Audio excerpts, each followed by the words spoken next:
अस्सलाम वालेकुम। तुर्क सदर के ट्रंप की डील ऑफ सेंचुरी के तनाजुर में अरब ममालिक से मुताल्लिक बयान को यूएई ने बाजारी जुबान का नाम देते हुए उसे इलाकाई मामलात में मुदाखलत से ताबीर किया है। तुर्क सदर के दौरा पाकिस्तान से पहले ही अरब ममालिक, सऊदी अरब और यूएई ने तुर्की के खिलाफ सख्त जुबान का इस्तेमाल शुरू कर दिया है, जिसका असर तुर्क सदर के इस माह होने वाले दौरा पाकिस्तान पर भी पड़ सकता है, क्योंकि तुर्क मीडिया से आने वाली खबरों के मुताबिक तुर्क सदर रजब तैयब एर्दोगान का यह दौरा पाकिस्तान तारीखी अहमियत का हामिल होगा, जिसमें तारीखी मुआहदे अमल में लाए जाएंगे। यूं तुर्की के अरब ममालिक, सऊदी अरब और यूएई के साथ खराब होते मामलात किसी सूरत भी पाकिस्तान और तुर्की के बाहमी ताल्लुकात के हक में अच्छे साबित नहीं होंगे। आज के वीडियो में इन्हीं खबरों को डिटेल से डिस्कस करेंगे, लेकिन उससे पहले आपको बताते चलें कि आप देख रहे हैं अपनी दुनिया टीवी। वीडियो को व्हाट्सएप, फेसबुक और दीगर सोशल मीडिया पे जरूर शेयर करें। लाइक करने के साथ साथ हमारे चैनल को भी सब्सक्राइब करें और साथ में घंटी के निशान को दबाना मत भूलें। कमेंट बॉक्स में पाकिस्तान जिंदाबाद, पाक फौज जिंदाबाद, ISI के गुमनाम हीरोज को सलाम और कश्मीर बनेगा पाकिस्तान का नारा जरूर कमेंट कीजिएगा।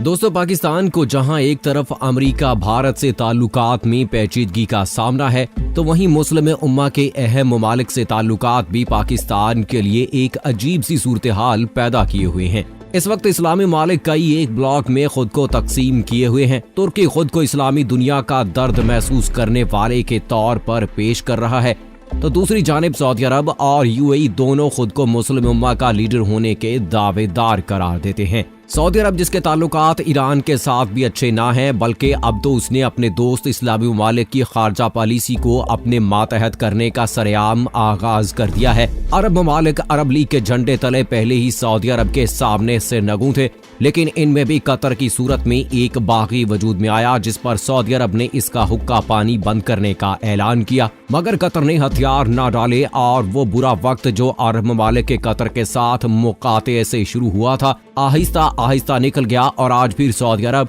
और यूएई कतर के साथ हाथ मिलाने को तैयार हैं। इसके बाद सऊदी अरब और यूएई ने पाकिस्तान की कमजोर मुआशी हालत का फायदा उठाते हुए इसको मलाइशिया समिट में शिरकत करने से रोका। हालांकि पाकिस्तान इस समिट का खुद को रूहे रवां था। पाकिस्तान ने मलाइशिया समिट में शिरकत ना की और इसको सबकी का सामना भी करना पड़ा। तुर्की ने पाकिस्तान के इस फैसले को मजबूरी करार दिया और तुर्क सदर ने तो मुल्की मीडिया में यहाँ तक कह डाला था कि पाकिस्तान को सऊदी अरब की तरफ से मलाइशिया समिट में शिरकत की सूरत में संगीन नताज की धमकियां दी गईं, जिनमें सऊदी अरब और यूएई में मौजूद पाकिस्तानियों को मुल्क बदर करना शामिल था। दोस्तों, हकीकत में तुर्की और अरब ममालिक के दरमियान जो चपकलश है, इसमें ज्यादा हिस्सा उन अरब ममालिक का है जो अपने मफादात की खातिर नाम तो उम्मा और इस्लाम का इस्तेमाल करते हैं, लेकिन हालिया बरसों में इन ममालिक ने खुद उम्मा को अपने माशी मफादात की खातिर जो नुकसान पहुंचाया है, उसका मदावा करना मुश्किल है। फलस्तीन से लेकर कश्मीर तक सबको भुलाकर OIC को गैर फाल करके इन अरब ममालिक ने मुसलमानों के असर को जायल कर दिया है।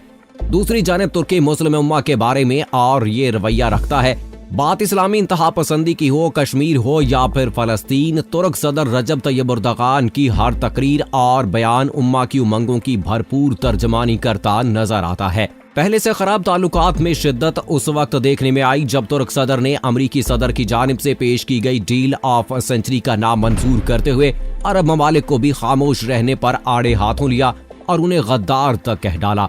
अब तुर्क सदर के इस बयान को यूएई की जानिब से बाजारी सियासी जुबान से ताबीर करते हुए इसको इलाकाई मामलात में मदाखलत करार दिया है और तुर्की को पैगाम दिया है कि वो अपने काम से काम रखे। यूएई के वजीर खारजा अनवर कुरकाश की जानिब से किए गए ट्वीट में तुर्की के खिलाफ सख्त रद्द-ए-अमल दिया गया और तुर्क सदर को मुदाखलत न करने का कहा गया है। तुर्की और अरब ममालिक के मबैन बढ़ती हुई कशीदगी तुर्क सदर रजब तैयब एर्दोगान के माह फरवरी में दौरा पाकिस्तान को खराब कर सकती है, जिसमें वो पाकिस्तानी सिविल और मिलिट्री क़यादत से अहम मुलाकातें करने के अलावा बड़े बड़े मुआहदों पर भी दस्तखत करेंगे। उन्हीं मुआहदों में से एक मुआहदा दोहरी शहरियत का है, जिस पर अरब ममालिक खास नजर रखे हुए हैं, क्योंकि अरब ममालिक पाकिस्तान और तुर्की के दरमियान मुआशी और दिफाई ताउन से हरगिज परेशान नहीं है, बल्कि उनकी असल परेशानी दोनों ममालिक के अवाम के दरमियान बढ़ती मोहब्बत और दोनों अतराफ की क़यादतों के माबैन हम आहंगी है। लिहाजा अब जबकि तुर्की ने पाकिस्तान को दोहरी शहरियत के मुआहदे की पेशकश कर दी है, तो देखना यह है कि पाकिस्तानी क़यादत इस पर क्या फैसला लेती है। अगर मलेशिया समिट वाले मामले को देखें तो अरब ममालिक इस बार भी पाकिस्तानी क़यादत को इस मुआहदे से बाज रखने की कोशिश करेंगे। यही नहीं, पाकिस्तानी वजीर आज़म इमरान खान की जानिब से तुर्की को CPEC मुआहदे में शमूलियत की दावत भी पाकिस्तान को अरबों डॉलर देने वाले इन अरब ममालिक को एक आंख नहीं भाएगी। दोस्तों, पाकिस्तान अपने जोग्राफियाई महल्ले वकू की बदौलत इंतहाई अहमियत का हामिल मुल्क है। एशिया के क्लब में वाक़े होने और दुनिया इस्लाम की वाहिद एटमी ताकत होने के नाते ये आलमी ताकतों की खसूसी तवज्जो का मरकज है। इसकी काबिल फ़ख्र अस्करी ताकत के बाइस पूरी दुनिया के मजलूम मुसलमान इसकी तरफ उम्मीद भरी नजरों से देखते हैं।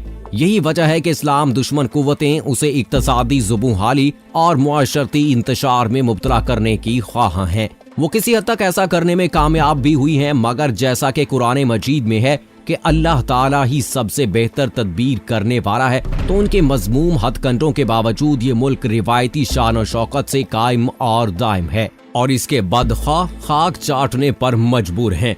हालिया चंद महीनों में हमारे हमसाया ममालिक में गैर मामूली हालात और वाक़यात वकू पजीर हुए हैं, जिनका बराह रास्त असर पाकिस्तान पर पड़ रहा है। पाकिस्तान खुद कश्मीरियों की मदद की खातिर हाथ पांव मार रहा था, तो वहीं दोस्त ममालिक भी इसकी कमजोर मुआशी हालत का फायदा उठा रहे हैं, जिसे कौमी गैरत का जनाजा निकल रहा है। पाकिस्तान को अपनी खारजा पॉलिसी को मुकम्मल तौर पर आजाद करने के लिए मुआशी हालत को बेहतर बनाना होगा, वगरना बैरूनी दुनिया में डिक्टेशन लेना ही पड़ेगी, जिसका नुकसान आने वाली नस्लों को भुगतना पड़ेगा। दोस्तों, ये हकीकत है कि तुर्की सारी इस्लामी दुनिया को एक प्लेटफॉर्म पर जमा करने की कोशिश में लगा हुआ है, जिसमें फरासत और तदब्बुर से तुर्की आगे बढ़ रहा है। तुर्की के मौजूदा सदर रजब तैयब एर्दोगान की यही वो सोच है जो खिलाफत उस्मानिया के तमाम मजबूत बादशाहों की थी। चुनाचे खिलाफत उस्मानिया के आखिरी मजबूत बादशाह खलीफा अब्दुल हमीद सानी ने बावजूद गद्दारों की गद्दारी की उम्मत मुसलमा को मुत्तहिद करने के लिए बेपनाह कोशिशें की, जिसके लिए उन्होंने तुर्की से हिजाज तक ट्रेन मंसूबा बनाया, जिसे वो दीगर इस्लामी मुल्कों तक फैलाना चाहते थे। ये वो उस्मानी बादशाह थे जिन्होंने हिंदुस्तान के मुसलमानों को, जो उस वक्त अंग्रेज के कब्जे में आ चुके थे, उनको खिलाफत उस्मानिया के साथ जोड़ने के लिए वफूद के जरिए बड़ी कोशिशें की, क्योंकि वो अच्छी तरह ये जानते थे कि यहूद की एक आलमी हुकूमत के कयाम के लिए दुनिया पर नया सियासी निज़ाम लागू किया जा रहा है, जिसमें खिलाफत उस्मानिया और दीगर इस्लामी हुकूमतों को काट काट कर छोटे छोटे मुल्कों में तकसीम किया जाएगा, ताकि वो हमेशा बाहमी इख्तलाफात में उलझ कर एक दूसरे से लड़ते रहें। तुर्की की जानिब से एक मरतबा फिर उम्मत मुसलमान को मुत्तहिद करने की ये कोशिश निहायत अहमियत की हामिल और वक्त की अशद जरूरत है। इस वक्त अगरचे इस्तेमारी दौर खत्म हो गया है, लेकिन इस्तेमारी सोच ताहाल बरकरार है, जो अब नए अंदाज से मुसलमानों को बाहम लड़ाने के लिए इस्तेमाल की जा रही है। चुनांचे इस्लामी दुनिया को फिरका वारियत, दहशतगर्दी, असबियत, कौमियत और वतनियत की बुदबूदार नारों में उलझाकर इस्लामी दुनिया को मजीद तकसीम करने और इन पर कब्जा जमाने की मुहिम चलाई जा रही है। चुनांचे इराक, शाम, यमन, लीबिया और अफगानिस्तान को बर्बरियत का निशाना बनाने के बाद इस्तेमारी गारत गरों का अगला हदफ मशरिक वुस्ता के अहम खलीजी ममालिक को बाहम लड़ाना और उनको तकसीम करना है। दोस्तों, हमने देखा कि अमेरिका की साजिशें इसी तरह से काम कर रही हैं। वो अपने ओछे हथकंडे इस्तेमाल कर रहा है। कभी वो ईरान पर इल्जाम लगाता है कि उसने सऊदी अरब की ऑयल तंसीबात पर हमला किया, कभी वो ईरानी लीडर कासिम सुलेमानी को शहीद करके ये दावा करता है कि ये अंग्रेजों का कातिल है, इसकी सजा यही बनती है। और इसी तरह हमने देखा कि सऊदी अरब और ईरान को आपस में लड़ाकर अमेरिका जो है वो ये मफादात हासिल करना चाहता है कि उनकी ऑयल रिफाइनरी जो है उन पर कब्जा कर लिया जाए, उनके तेल के जो ज़खायर हैं उन पर कब्जा कर लिया जाए और अपने तेल को महंगे दामों बेचा जाए, अपना असलहा बेचा जाए। ये अमेरिका की हमेशा से पॉलिसी रही है, लेकिन अमेरिका के लिए भी परेशानी पैदा करने के लिए रशिया ने अब सर उठा लिया है। अब रशिया का सामना करना यकीनी तौर पर अमेरिका के लिए एक चैलेंज साबित हो सकता है, चूँकि न सिर्फ अब जमीनी तौर पर बल्कि फिजा में भी बड़ा चैलेंज कर दिया है रशिया ने अमेरिका के लिए। तो अब यहाँ पर देखना होगा कि अमेरिका के लिए और कितनी मुश्किलात बढ़ सकती हैं, लेकिन इस सारे मामलात को हल करने के लिए बहुत जरूरी है कि तमाम उम्मत मुसलमान जो है वो मुत्तहिद हो जाए। तुर्की, सऊदी अरब, ईरान, अफगानिस्तान और जितने भी मुस्लिम ममालिक हैं उन सबको मिलकर काम करना चाहिए ताकि अमेरिका को उनके नापाक इरादों में नाकाम किया जाए, और यही एक वो तरीका है जिससे काफिरों को हराया जा सकता है। सो दोस्तों, हम अल्लाह से दुआ करते हैं कि अल्लाह तमाम उम्मत मुसलमा को मुत्तहिद रखे और इनको कामयाबी से हमकिनार करे। आमीन। सो दोस्तों, अगली वीडियो तक मुझे इजाजत दीजिएगा। फी अमानिल्लाह।